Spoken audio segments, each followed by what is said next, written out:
Des idées à déplier. Des idées à déplier, la liberté à déployer. Nous déployons ici plusieurs conversations, à 2, 3 ou 4 voix, pour échanger sur notre monde en mutation. Au travers de chaque échange, donner envie de se questionner, relancer les débats, chercher, ouvrir de nouveaux horizons, raviver l'esprit critique au-delà des pensées mâchées. Car c'est en femme ou en homme libre que nous pouvons manifester les choix qui vont conditionner nos vies et avoir un impact autour de nous sur toutes les catégories du vivant.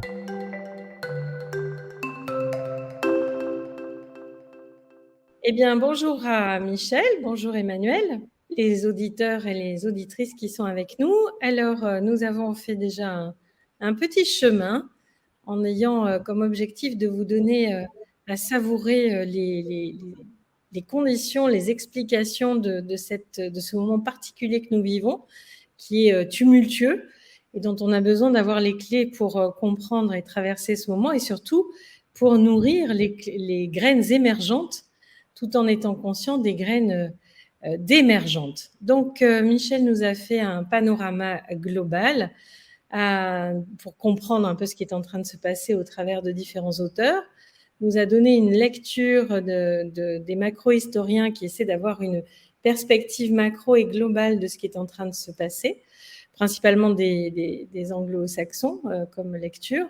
Et puis, il nous a donné également la compréhension de différents cycles de l'humanité qui s'interfèrent et qui se rencontrent et qui accentuent les perturbations que nous pouvons vivre. Et donc, aujourd'hui, avec Michel, nous allons pouvoir écouter sa compréhension du cycle qui a commencé après la Deuxième Guerre mondiale. C'est à toi, Michel.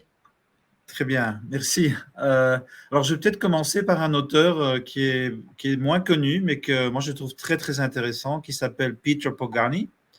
C'est un Hongrois-américain qui, pour le premier, a donné une sorte de macro-histoire, mais de la dernière période, en fait, de la modernité, on va dire, basée sur la thermodynamique et les états de conscience, donc les mentalités avec lesquelles on peut voir le monde. Et donc, lui, il voit un peu comme dans les sciences de la complexité et l'évolution des systèmes. Donc, il voit qu'il y a des systèmes relativement stables et qui durent des décennies, voire un siècle, et qui sont interrompus par des transitions chaotiques. Donc, où, en fait, tous les éléments du cycle précédent se désintègrent. Il y a un grand conflit et des guerres, et de ça vient un nouveau cycle avec des nouvelles règles, etc. Donc, il commence avec ce qu'il appelle Global System Zero, le système global zéro, qui est le système mercantiliste. Donc, avant la Révolution française. Donc, il y a un système plus ou moins stable avec les rois du type Louis XIV et tout ça, avec une vision qui est encore centrée dans le commerce et dans la production de la terre, avec des royautés très fortes, parce que justement, c'est la période où les classes sont en équilibre, c'est-à-dire il y a la bourgeoisie montante et la féodalité, les nobles descendants, donc ils sont en équilibre, et donc ça donne le pouvoir à l'arbitre qui est le roi. Ça, c'est le second turning. C'est le deuxième tournant si on suit ce que tu disais sur les cycles l'autre fois. Ils sont à ce moment d'équilibre entre les forces, c'est ça? Oui, on pourrait dire ça, c'est ça. Et puis ça se termine justement par une crise, et donc la crise, ça correspond plus ou moins à la transition chaotique. Donc si on veut, voilà. Et donc la transition chaotique, ça va être la Révolution française et les guerres napoléoniennes. Donc pendant 20 ou 30 ans, tout ce petit monde va se guerroyer, enfin c'est avec des millions de morts évidemment. Et donc de ça va venir pour lui le premier vrai système mondial. Donc le premier c'est proto, il appelle ça proto, global. Le deuxième, donc, enfin GS1, sera le premier vrai système global, donc en fait le 19e siècle, après Napoléon. Et donc ce sera basé sur la dominance de la classe bourgeoise, donc la classe féodale est éliminée.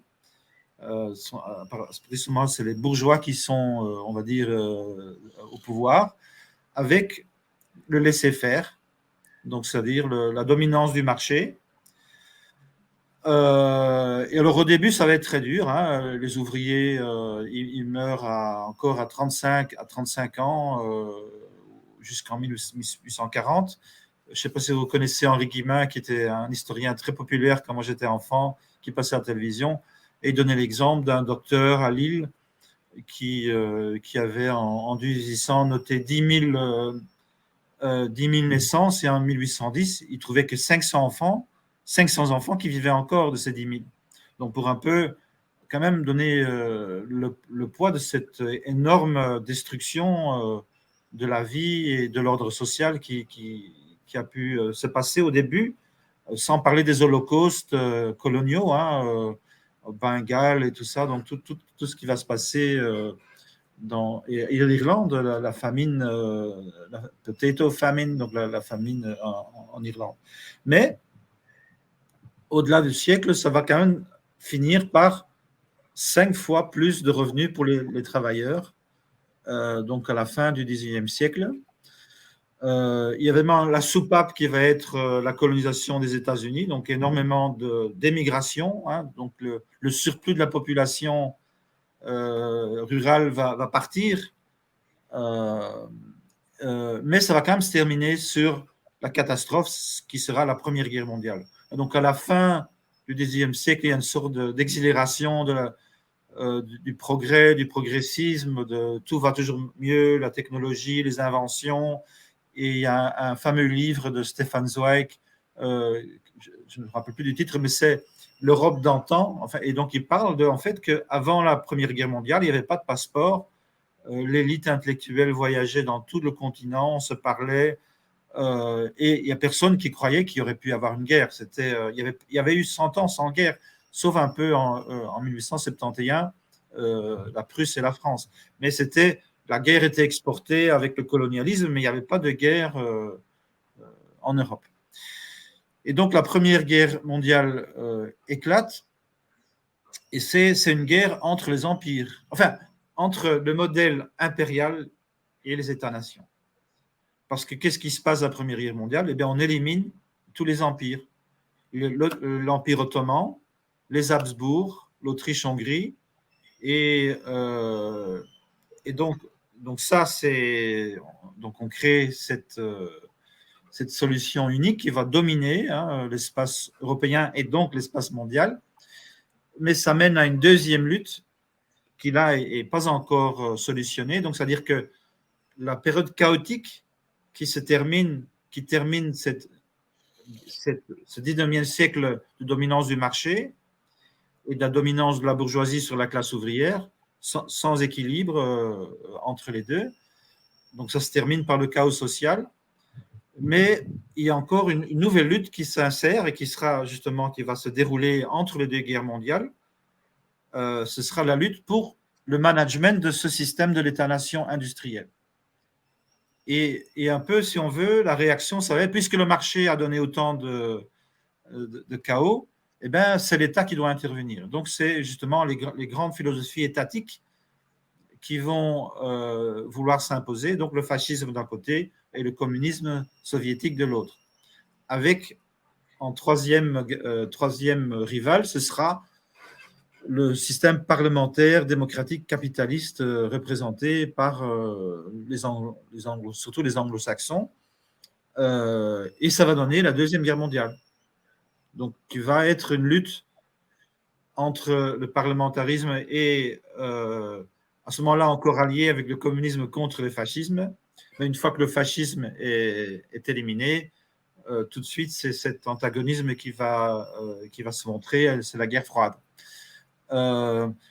Donc, la Deuxième Guerre mondiale, c'est important parce que là, c'est pour parler dans le cycle des turning, ça va être the first turning. Donc, ça va être un rétablissement d'un nouvel ordre civique et politique qui est basé sur un compromis entre la classe ouvrière et le capital. Parce qu'il ne faut pas oublier que les ouvriers sont allés se battre. Donc, il y a des millions de morts. Ceux qui reviennent sont encore armés, hein, en Italie, en France, la résistance, ils ont des armes. Mais surtout, ils ont donné leur vie pour la patrie. Donc, à ce moment-là, on ne peut pas simplement… il faut tenir… Et il y a la compétition qui est là, donc le système soviétique.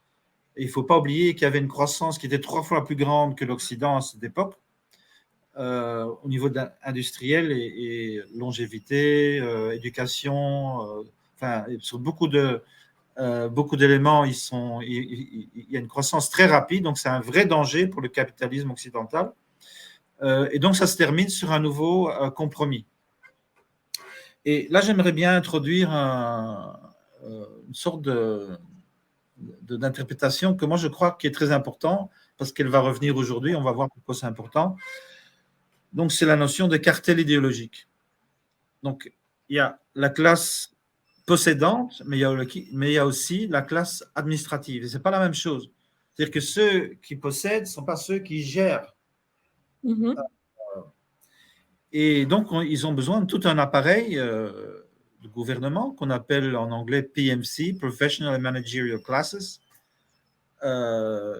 Et ces gens, ils ont besoin d'idées, ils ont besoin d'une philosophie de management, etc., etc.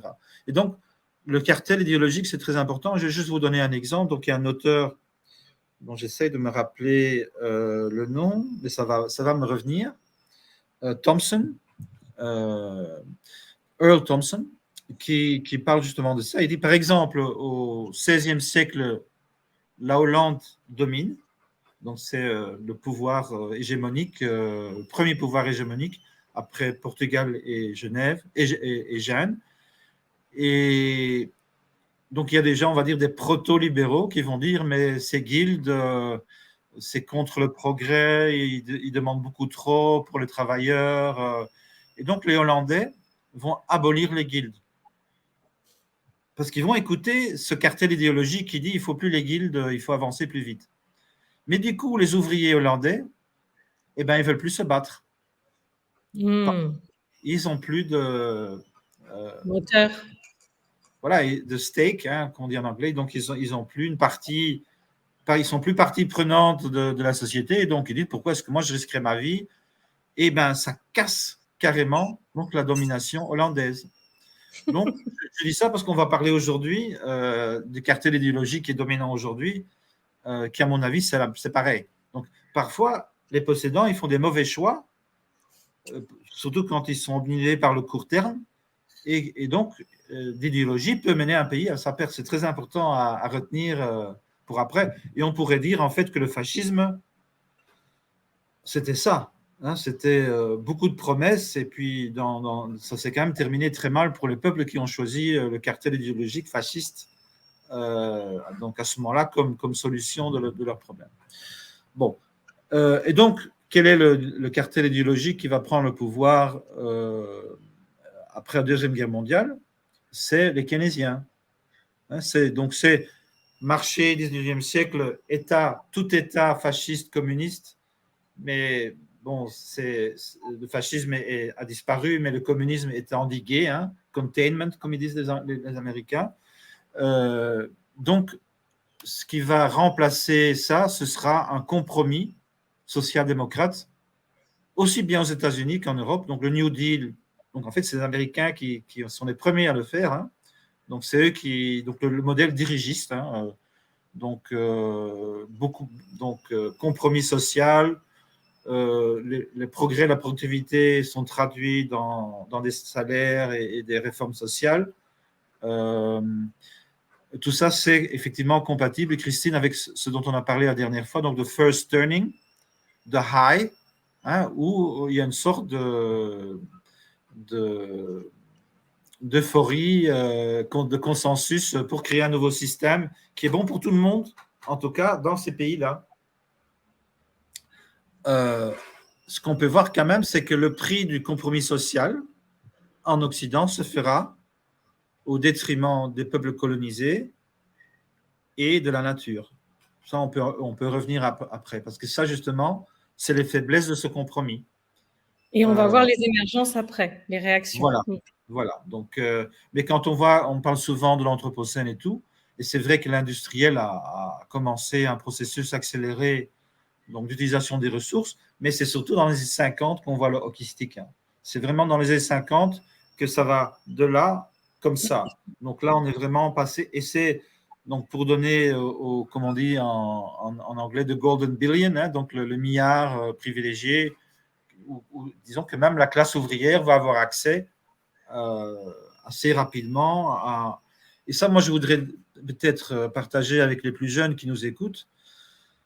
Jusque dans les années 50, à Anvers, moi j'ai visité un musée à Anvers, et les enfants ils travaillaient encore, hein, donc les briques, mettre les briques dans les maisons, et la moitié des enfants à Anvers qui faisaient ça, ils mouraient avant 15 ans.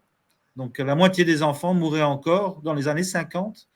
Il y avait encore des bidonvilles à Paris, hein, le canal Saint-Martin, il y avait encore des tentes. Aujourd'hui, il y en a de retour. Mais jusqu'en 64, il y avait des tentes. Donc, il ne faut pas oublier ça. Il ne faut pas oublier d'où on vient. Et on vient d'une misère sociale très grande, mais en même temps, donc on l'a solutionné. Ça a commencé juste avant la guerre avec Léon Blum et les vacances pour tous. Mais ça s'est vraiment donc mis en place après la Deuxième Guerre mondiale. Et moi, alors, je ne sais pas si ça vous intéresse, mais juste mes parents... donc, classe ouvrière, étudiée jusqu'à 13 ans, ma mère qui était pratiquement analphabète, ils ont pu faire des prêts à zéro intérêt de l'État.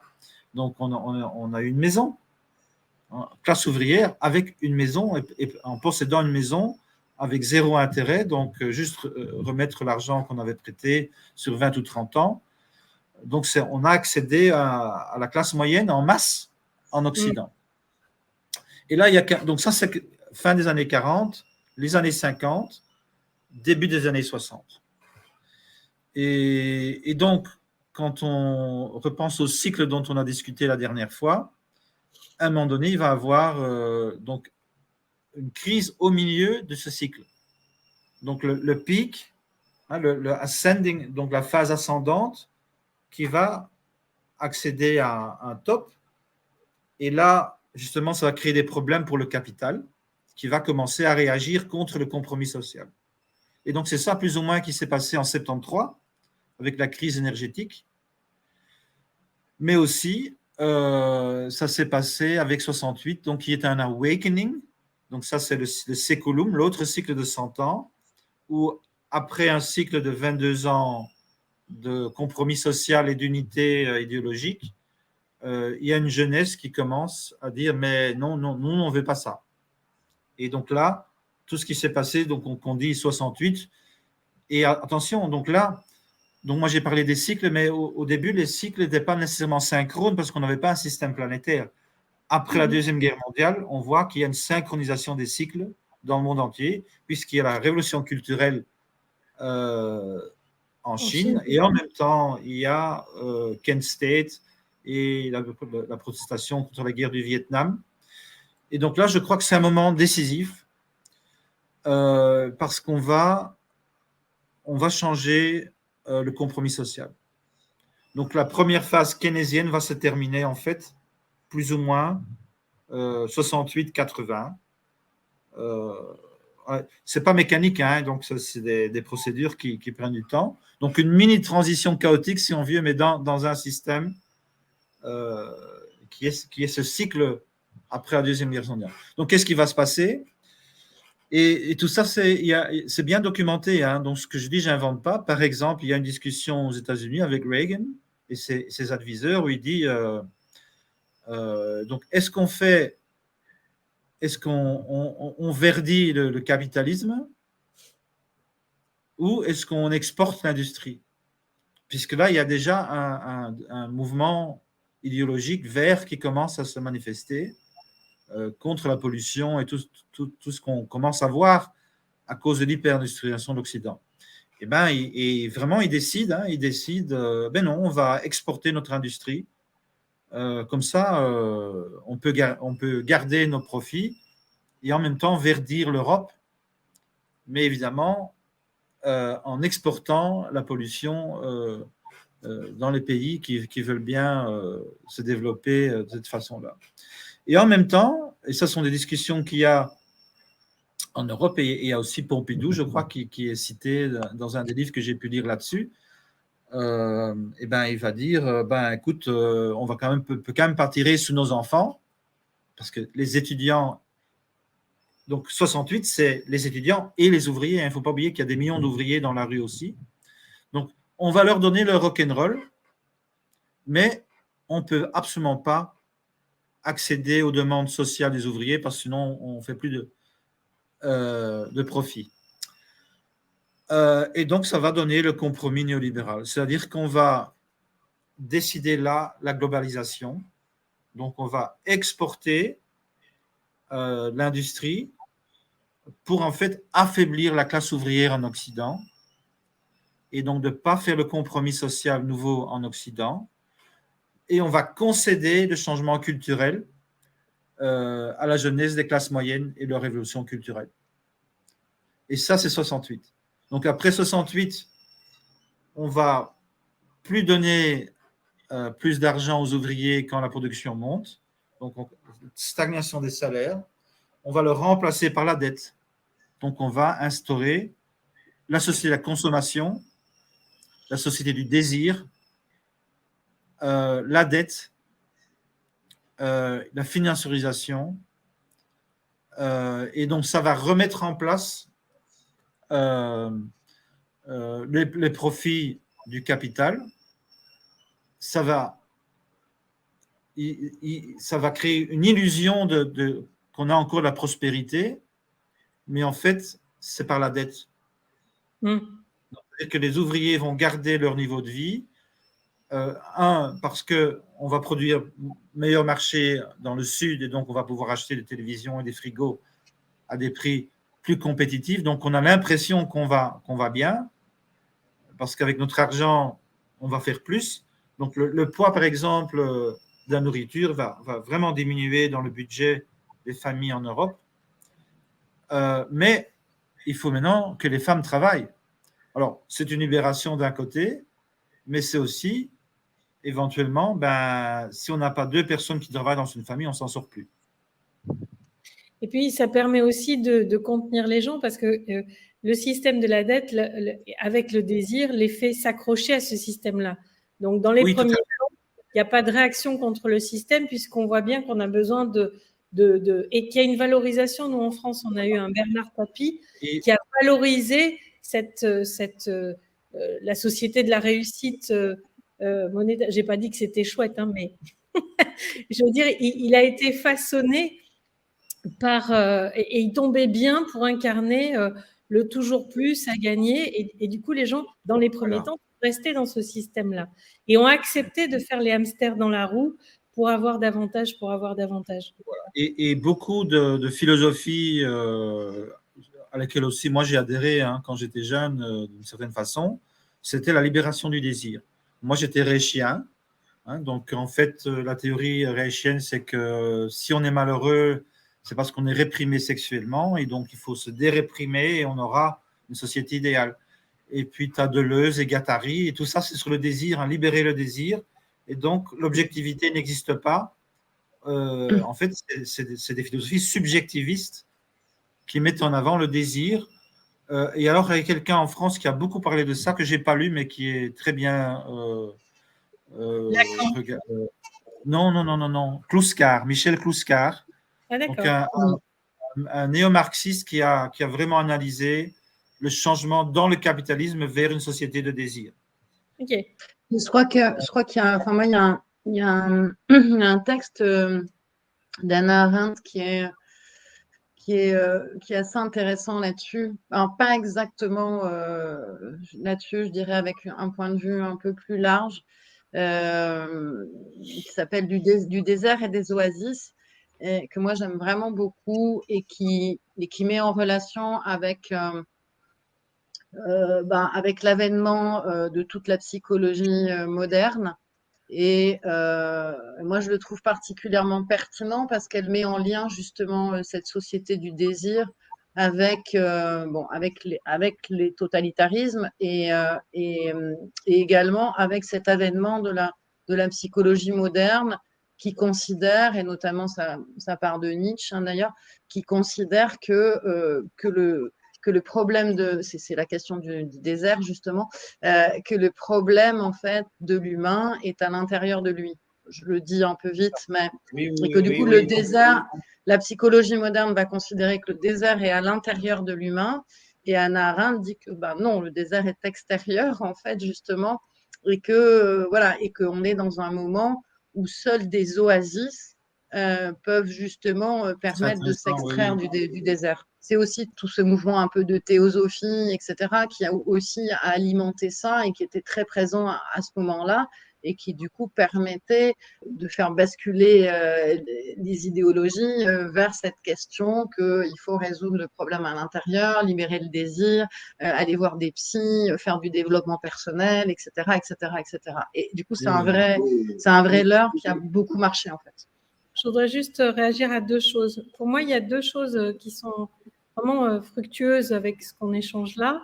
C'est que je pense qu'on rentre dans une tierce voie. C'est-à-dire que le désert, il est ni totalement dehors, ni totalement dedans. Et les oasis, c'est pareil. C'est-à-dire qu'il y a un moment quand même un dialogue entre ce qui est dedans et dehors, et d'éviter de culpabiliser un côté ou l'autre. On va rentrer dans une maturité où on va se permettre de considérer les déserts partout où ils sont et de faire fleurir les oasis.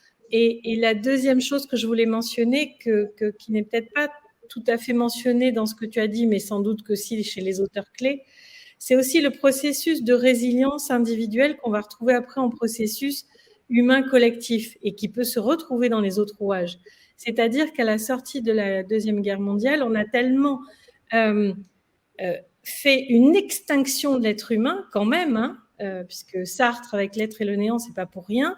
On est allé tellement raviner l'essence de l'être humain en industrialisant sa mort que on ne pouvait qu'avoir un effet de résilience proportionnel, c'est-à-dire une frénésie de vie. Alors, il y a eu le plan Marshall, ça c'est économique, mais on a quelque chose de frénétique de la vie du vivant. À chaque fois qu'il y a un incendie quelque part, on voit que le verre repousse très vite. Donc, cette force de vie qu'on a à l'intérieur de nous, elle suit les 4 cycles dont tu parles aussi. C'est-à-dire qu'à la fin de quelque chose qui est raviné, on a un éros très fort. Donc, à l'époque, emparé en termes de désir, c'est assez cohérent. Ça fait fleurir autre chose. Et après, c'est trop, c'est excessif, ça se désagrège, etc. Je te rends la parole, Michel. Très bien. Voilà, ça, c'est vraiment ce que tu expliques là, c'est justement cette dynamique cyclique. Alors, Toynbee, par exemple, il parle… donc, au Moyen-Âge, aussi bien les féodaux que les paysans, ils avaient une vie cyclique. C'est-à-dire, en été, il y avait plein de choses à faire, mais en hiver, pas grand-chose. Pour les féodaux, quand il y a la guerre, ils sont totalement mobilisés. Et puis, quand il n'y a pas la guerre, ils n'ont pas tellement de choses à faire. Donc, c'est-à-dire qu'il y avait une sorte de vie. Comment il s'appelle le roi Ladurie, je crois qu'il s'appelle en France, qui a écrit sur Montségur. Donc, il a étudié les cas légaux de l'Inquisition pendant la répression des Cathares.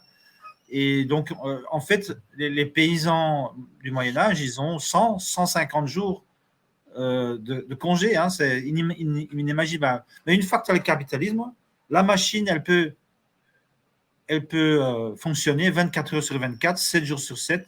Et donc, l'ouvrier devient l'extension de la machine. Et c'est ça, au début, il devait travailler 12, 15, 16 heures par jour. Et donc, du coup, leisure, donc c'est-à-dire le divertissement, devient nécessaire. Donc, pour échapper à cette contrainte qui maintenant est constante quand on travaille avec les machines, c'est normal que donc le désir d'échapper à cette roue infernale. Et donc, moi, je voudrais juste… alors, c'est peut-être un peu controversé, mais bon, moi j'étais aussi en recherche quand j'étais jeune. Et donc, j'étais un petit temps autour d'Osho, Bhagwan, tout ça. Les gens connaissent un peu, je crois. Et ben, moi, j'ai interprété ça après coup comme un entraînement vers le néolibéralisme. Parce que qu'est-ce qu'il faisait Osho? Mais tous les exercices étaient libérer le désir. On n'allait jamais en haut. Non, c'était la culpabilité et shame, qu'on dit ça en français. La honte. La honte. on devait se libérer de toutes les contraintes extérieures de la société traditionnelle. Et on était dans l'individuel, dans le narcissisme spirituel. Il n'y avait aucune horizontalité, aucune solidarité. Ouais, Oui. moi j'ai vraiment envie de rebondir, pardon Michel, là-dessus, mais c'est un mécanisme effectivement complètement à dessein en fait. Et moi, c'est ce que je voulais dire avec le texte de Hannah Arendt, parce qu'en fait, ce qui est vraiment important là-dedans, c'est d'avoir justement tourné l'homme vers une individualisation. Et en fait, la clé, elle est là. C'est vraiment c'est l'individualisation qui a été mise en place par la société. D'abord appelée la société du spectacle. Oui, Et c'est voilà. Donc, une on a société créé un du nouvel spectacle homme. Hein. individuelle, en fait, qui va Oui, on a casser créé les dynamiques collectives. on a créé une nouvelle humanité, hein, subjectivisée, individualisée. Et puis, Oui. toute la société a dû s'adapter aux nouvelles demandes aussi, parce que c'est une dialectique. Donc, c'est le livre de Boltanski, Oui. hein, qui part du management après les années 60, et c'est en fait s'adapter à cette révolution culturelle. Et voilà. Donc, tout ça, c'est quand même. Et alors, tout ça, c'est à pivoter, donc, hein, 68, 73, 80, donc une série de contre-révolutions, on va dire, relatives, qui a donné alors l'ère néolibérale. Alors là, évidemment, le grand événement aussi, c'est quand même la chute de l'Union soviétique en 89. Donc, qui a enlevé la peur des alternatives et qui a donné alors un néolibéralisme forcené et sans aucun garde-fou. Et donc là, on a accéléré un peu donc la phase spéculative et ça se termine en 2008. Alors, une chose que je voulais insister, donc, c'est quand même le cartel idéologique. Donc, c'est-à-dire que dans les années 70, c'est encore les néo-keynésiens. Donc, en fait, ceux qui disent quand ça va mal, il faut dépenser de l'argent pour remettre en route la consommation et ça va restimuler la production. En gros, eh bien, ça ne marche plus. Donc, ils ont beau faire des trucs keynésiens et tout ce que ça donne, c'est l'inflation. Avec aussi du chômage qui va à 10-15%. Les années 70, il ne faut pas oublier, c'était quand même assez noir. Hein. Donc, moi j'ai vécu cette période et c'était quand même pas rose parce qu'il y avait des crises tout le temps. Des crises internationales, des crises économiques, des crises sociales. Il y avait beaucoup de problèmes. Et donc, la contre-révolution, elle était aussi, il y avait une partie du peuple qui la voulait. Donc, ils voulaient plus de police, plus de répression, moins de crimes, moins de drogue. Tout ça, ça va ensemble.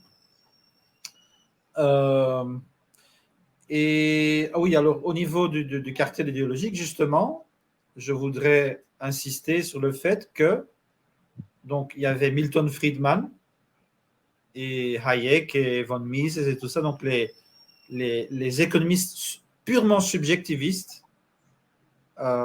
Donc ils disent la valeur, ça vient du choix de l'individu, rien d'autre. Il n'y a aucune valeur objective, c'est le choix souverain de chaque individu qui détermine l'économie. Et bien ces gens-là vont être choisis comme le cartel idéologique. Donc ils sont rien, ils sont 15 personnes à Manhattan et ça va devenir cette grande vague d'économistes néolibérales qui va complètement dominer toutes les écoles de management et d'économie et donc les économistes vont tout gérer avec cette logique en particulier. Alors pourquoi est-ce que je trouve ça important? Parce que, et là j'entre dans une partie un peu plus controversée, c'est que je crois que c'est ça qui s'est passé aussi après 2008. Et d'une façon très très dangereuse, c'est-à-dire que le cartel idéologique aujourd'hui, c'est le cartel identitaire. Donc 2008, une très grande crise. Il ne faut pas oublier par exemple que les Noirs américains, les Afro-Américains, ils ont plus perdu sur Obama que dans toute l'histoire après la Seconde Guerre mondiale. Donc, il y a eu une vraie chute, par exemple, de la propriété foncière. Et Obama a choisi de ne pas aider la classe ouvrière et les minorités. Il a choisi de sauver les grands cartels économiques et financiers. Et donc, du coup, on est passé psychologiquement, pour toutes ces minorités, d'un compromis social où, tu vois, affirmative action et tout ça. Donc, petit à petit, on s'améliore, on réserve des jobs, quelques pourcents, enfin, tu vois, à une vision où du win-win, on passe au win-lose. La seule façon de garder ce qu'on a, c'est de l'enlever à quelqu'un d'autre. Et alors, il y a eu Occupy, qui a dit que c'est les 1% et les 99%. Il n'y avait rien de plus dangereux pour la classe dirigeante que ce framing. Alors, ils ont fait beaucoup de fautes. Occupy, c'était tactiquement et stratégiquement une catastrophe, à mon avis. Mais ça, et c'est très bien décrit dans un livre qui s'appelle Woke Inc. Donc, à ce moment-là, la classe dirigeante a dit ça ne marche plus, il faut trouver des nouveaux champions, une nouvelle idéologie. Et carrément du jour au lendemain, parce que ça se retrouve dans les statistiques de Google, tous les mots identitaires ont commencé à exploser d'une façon exponentielle. Donc, tous les journaux, toutes les télévisions ont commencé à parler de ça et que de ça. Et donc, ça a donné aujourd'hui cette phase identitaire où l'élite managériale pousse et ça divise, et on en est là, voilà. Alors, je voulais juste donner de l'eau à ton moulin parce que grâce à une amie, j'ai mis la main sur un ouvrage absolument passionnant sur les ingénieurs du chaos et sur l'instrumentalisation de ce que tu dis par les algorithmes. Donc, il y a eu à la fois ce que tu dis, c'est-à-dire qu'il pourrait être une poussée idéologique. En plus, on a un paradoxe avec Obama. C'est-à-dire c'est un homme noir qui n'a pas soutenu les Noirs. Donc, ça crée une dissonance cognitive pour les gens qui se sont identifiés à quelqu'un qui ne les soutient pas. Donc ça, c'est une racine non consciente chez les gens, qui était donc le terreau idéal pour que la lutte identitaire se manifeste. Et il se trouve qu'au même moment, des personnes dont je me rappelle plus les noms, mais qui sont tous rassemblés dans ce récit des ingénieurs du chaos, décident d'utiliser les algorithmes qui jusqu'ici travaillaient sur les marchés, sur les produits, sur la politique, en le prenant comme un objet. C'est-à-dire, on vend des chaussettes, bah tiens, on va faire de la politique parce que, voilà. Et qui ont fabriqué la rythmique des algorithmes uniquement sur le nombre de commentaires qui étaient faits, les plus clivants possibles, et qui ont accentué les récurrences dont tu parles. Donc, on a plusieurs phénomènes qui se sont entrechoqués. Et ce que je veux dire, c'est qu'il y a une manipulation du phénomène identitaire qui n'est pas forcément vue par les gens qui sont positivement convaincus de leur démarche et qui n'ont pas tort quant à vouloir une équité de traitement des identités. Je te rends la parole.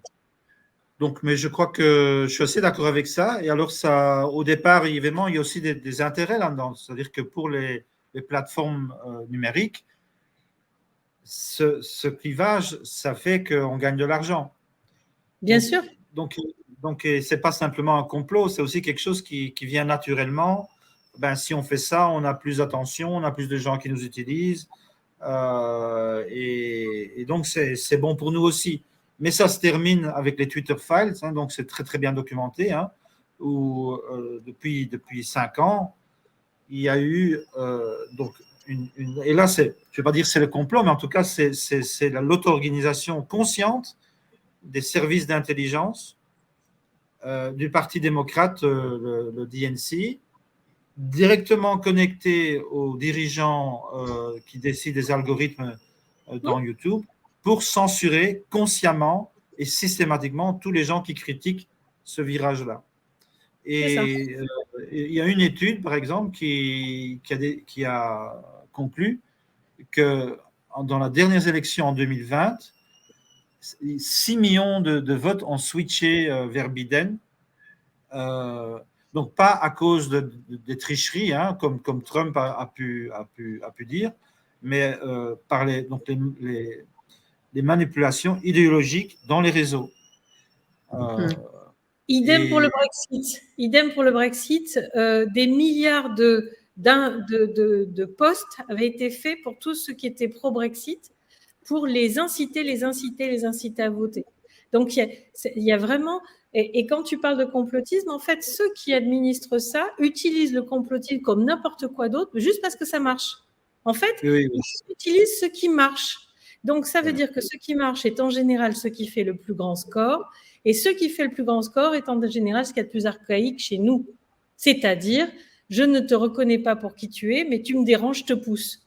D'accord? Donc, tout ce qu'il y a de plus archaïque humainement est aujourd'hui délibérément administré par les algorithmes parce que ça fait du chiffre d'affaires pour les sociétés qui administrent les réseaux sociaux et autres.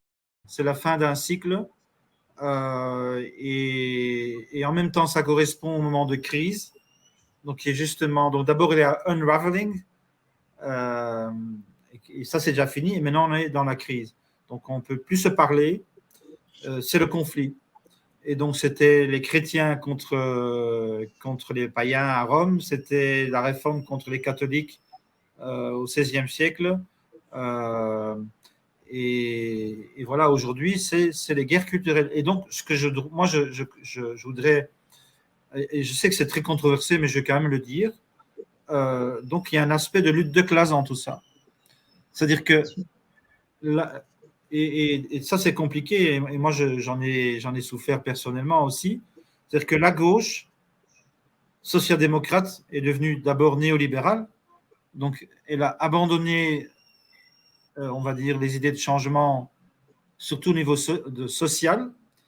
Elle a bougé vers le sociétal, donc au niveau des valeurs, l'éthique, l'avortement et tout ça. Et donc, cette classe cognitive, managériale aujourd'hui, elle vote à gauche. Donc, les urbains éduqués votent à gauche. Et on va dire le peuple qui est productif, soit dans le service, soit dans la matière, depuis 30 ans déjà, il vote pour la droite populiste. Oui, je pense que c'est très clair. Ouais. Et ça, c'est très clair. Et c'est très. Et alors, quel est le problème? Donc, ça, c'est générationnel. Hein. Donc là, je reviens au cycle générationnel. Donc, les 68ards, comme moi, enfin, j'avais 10 ans en 68, mais j'en ai profité après. Donc, petit à petit, on est allé dans les institutions. Donc, nos valeurs culturelles ont été petit à petit acceptées au niveau de l'éducation. Ça avait du bon et du mal. Donc, le bon, moi, je suis d'accord avec toi, Manuel. Au départ, on réagissait contre quelque chose et c'était légitime de cette réaction. Et puis, à mon avis, on a de plus en plus exagéré. Et maintenant, on commence à voir le négatif de nos propositions. Il y a plein de choses que notre génération a mis en place qui, au départ, étaient une réaction justifiée et légitime par rapport aux problèmes que nous, on voyait, mais qui aujourd'hui, c'est la classe dirigeante. Donc, le cartel idéologique, c'est la gauche. Donc, par exemple, quand on voit les théories du complot, les théories du complot de droite, c'est des gens à la base qui peuvent avoir des fantaisies sur la pédophilie ou des machins, et ça fait du QAnon, hein, donc c'est bottom-up. Mais les conspirations qui sont beaucoup plus puissantes, en fait, hein, c'est organisé, hein, c'est les médias, c'est l'académie, et donc la classe managériale aujourd'hui, pourquoi elle a changé, par exemple, ils sont pour la censure, etc.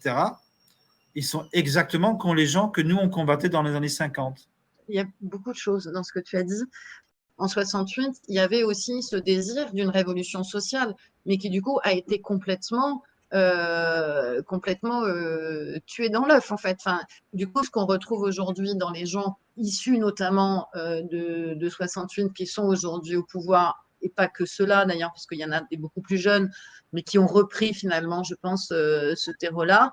Bah, c'est ça, une gauche qui est que sur des valeurs sociétales et qui a abandonné toute son histoire sociale, en fait. Du coup, les gens se sentent trahis, enfin, toute la classe ouvrière se sent trahie, à raison d'ailleurs, et du coup, va se réfugier vers des partis plutôt de droite. Moi, je dirais là-dessus qu'il y a eu quand même des prises de conscience, en tout cas en France. Il me semble que notamment le mouvement des Gilets jaunes est une grande prise de conscience de ça, en fait, et du coup avec une volonté de justement de briser ces clivages, ces polarités, pour refaire un mouvement vraiment social. Et là, je suis vraiment moins fort dans mes analyses parce que je suis partie prenante dans ces luttes et c'est vraiment prêt. Donc, on a moins de distance parce que ça se passe aujourd'hui. Mais je crois qu'on est en recherche de réalignement. Exactement. Donc, c'est-à-dire, moi, par exemple, je me sens socialement de gauche. C'est-à-dire que je suis pour l'équité sociale, redistribution, enfin, vraiment comme quelqu'un de gauche, comme on a été depuis le 19e siècle. Je trouve que c'est toujours pertinent que les gens qui créent la valeur ont droit à une partie équitable de cette valeur. En même temps, au niveau écologique, je crois qu'il faut une profonde transformation du système capitaliste extractif. Donc, moi j'appelle ça, c'est des valeurs qui historiquement étaient plutôt à gauche. Je ne sais pas qu'il y a des gens de droite aussi qui peuvent penser comme ça, mais en tout cas, c'était quand même quelque chose qui est très fort à gauche. En même temps, sur beaucoup d'autres valeurs, je ne suis pas à gauche. On le dit à plusieurs reprises et dans des champs différents, on est pile poil encore en train de se dire qu'il va falloir inventer une tierce voie. C'est-à-dire que de mon point de vue, une question comme l'écologie n'a plus de sens d'être à droite ou à gauche. C'est des sujets qui sont transverses. On a de façon très récente la totalité de l'humanité qui est connectée. Résultat, tous nos problèmes sont connectés également. Et donc, il y a des sujets qui deviennent par définition transverses. Enfin, l'équité de traitement des gens, si on ne le prend pas de façon transverse en sortant des clivages, on va juste s'affronter, on ne réglera rien. Et moi, ce que je vois avec mon chapeau de psychosociaux, c'est que, alors je ne vais pas me faire des amis là non plus, c'est que la question de genre et tout ce qui va avec, le LGBT, enfin dans sa grande variété, c'est quand même une question, c'est exactement ce que tu disais tout à l'heure, Emmanuel. On est en train d'avoir quelque chose qu'on nomme une identité personnelle et qui, pour moi, est le fruit du chaos extérieur. On est en telle déshérence de repères que ramener à l'individu, on est tellement paumé que quand on est à l'intérieur de soi en train de se chercher, on est d'autant plus perdu. Alors, ça ne veut pas dire qu'il n'y a pas effectivement des individus qui sont clairement, depuis leur naissance, clairement en train de dire j'ai mon identité qui n'est pas dans le bon corps. Ok, ça existe depuis la nuit des temps. Mais le phénomène global qui fait que tout le monde se mélange et qu'on n'arrive plus à s'y retrouver, pour moi, c'est vraiment un écho. Et si on a la capacité à le voir de façon macro, on va comprendre que le problème est transverse et c'est un écho individuel repris collectivement d'un chaos du moment. Moi, j'avais écrit ça en 2001 et j'avais pris l'exemple de Calvin Klein en disant si à un moment donné, on a une représentation complètement androgyne, c'est que quelque chose est en train de se passer. Et je vois que 20 ans après, ça a pris, au lieu d'être fondu en androgyne, c'est fondu en pluralité. Mais je pense qu'on a vraiment besoin de penser dans tous les champs quelque chose de transverse, c'est-à-dire quelque chose qui dépasse les clivages, qui dépasse les oppositions et qui va nous permettre d'avoir un souffle autre. On ne peut pas se sortir de ce clivage-là au même niveau. Et ça, on en parlera peut-être la fois prochaine. Donc, au niveau, donc là, je reviendrai dans le positif. Quels sont les signes par rapport aux tâches des différents cycles et des changements, tout ça, qui donnent une sorte d'espoir de retrouver justement une réintégration pour un cycle futur, un cycle réintégratif futur. Mais je crois que ça, c'est un débat qu'on ne peut pas faire aujourd'hui. Mais donc là, j'ai quand même voulu placer le cycle de la Deuxième Guerre mondiale, donc où tu as la phase ascendante, la phase néolibérale qui entre en crise depuis 2008 et qui est aujourd'hui en phase de désintégration et dont la confusion du conflit de classe et le conflit identitaire sont les marqueurs. Et donc la question se pose, comment est-ce qu'on sort de ce chaos? On est arrivé à un point de désintégration et de transition chaotique. Et alors, quelles sont les formes de germes qui peuvent nous en sortir? Et donc là, peut-être la prochaine fois, on peut parler de l'open source, des communs, de l'économie, de la coordination mutuelle et de tous les signes qu'on peut voir et qui nous donnent l'espoir qu'il y a un après. Donc, une réintégration après la désintégration. Je pense que c'est bien de garder tout ça pour la prochaine fois, toutes les pistes et toutes les émergences actuelles en fait. Comme ça, nous pourrons terminer en beauté sur des choses assez réjouissantes. Voilà, en fait, on va répondre donc à chaque cycle correspond une problématique. Et quelles sont les formes de germes qui montent déjà pour chaque cycle à son propre niveau, qui pointent vers un nouveau cycle positif, réintégratif, et qui demandera un réalignement sociétal, social, politique, etc., et qui ne se fait pas nécessairement au niveau du conflit tel qu'on l'expérimente aujourd'hui. Il y a une chose que je voudrais pointer pour que ça fasse germe dans la tête des gens qui nous écoutent et de nous aussi. Il y a une vingtaine d'années, donc j'avais rendu attentif à cet aspect-là. Quels vont être les facteurs des attracteurs étranges de demain? Je m'explique. Un attracteur étrange, c'est donc quelque chose qui va rassembler des choses disparates et qui va agréger et qui va donner, par exemple, le nouveau cadre idéologique ou le nouveau cadre monétaire ou l'échange économique. Et compte tenu du fait qu'on a montré ce qui est nouveau dans notre monde, enfin, qui est relativement récent, qui est cette manipulation algorithmique des médias, il me semble très important d'ouvrir ce panorama la prochaine fois des germes et peut-être d'en ouvrir encore plus, de donner l'appétit aux gens, de faire une espèce de cartographie de tous ces germes et en même temps la vigilance de on s'agrège à qui, pourquoi, comment. C'est-à-dire, est-ce qu'on s'agrège à une personne ou une pensée parce que LinkedIn, Facebook, TikTok ou qui sait quoi l'a mis en exergue? Et si on reprend ce qu'on a dit tout à l'heure, la mise en exergue énorme vient souvent du nombre de likes. Et le nombre de likes s'appuie souvent sur quelque chose qui est clivé et clivant. Donc, c'est vraiment une attention de dire quels sont les germes, ça c'est une visibilité que tu nous donneras la prochaine fois dans différents domaines, d'arriver à avoir, grâce à l'époque dans laquelle on est, cette vision suffisamment macro pour se mettre à devenir des individus libres, pensants, qui peuvent choisir à quel type de germes quel type de germes ils vont nourrir, et qu'on soit vigilant à l'instrumentalisation de telle et telle personne mise en exergue pour des raisons algorithmiques et qui ne sont pas forcément les personnes qui vont nourrir les germes les plus propices à notre société prochaine, dans un esprit de maintenir un collectif qui soit équitable et nourrissant pour tous et qui préserve aussi bien les individus, la société que la nature. C'était cette vigilance-là que je voulais avoir pour qu'on soit en alerte sur quels germes on nourrit et sur quels critères. Eh ben merci Michel pour cette mise en bouche. Et vous voyez, grâce à Emmanuel et Michel, que nous faisons tout pour montrer qu'il y a plein d'espoir. Et puis, on va vous montrer tous les germes qu'il y a. Et avec Prenez Place, vous avez déjà beaucoup de ressources pour vous nourrir. À très vite. Oui, merci. Merci pour votre attention et pour l'opportunité de partager mes recherches et mes réflexions sur le sujet. Merci beaucoup à toi, Michel. Et merci, Christine.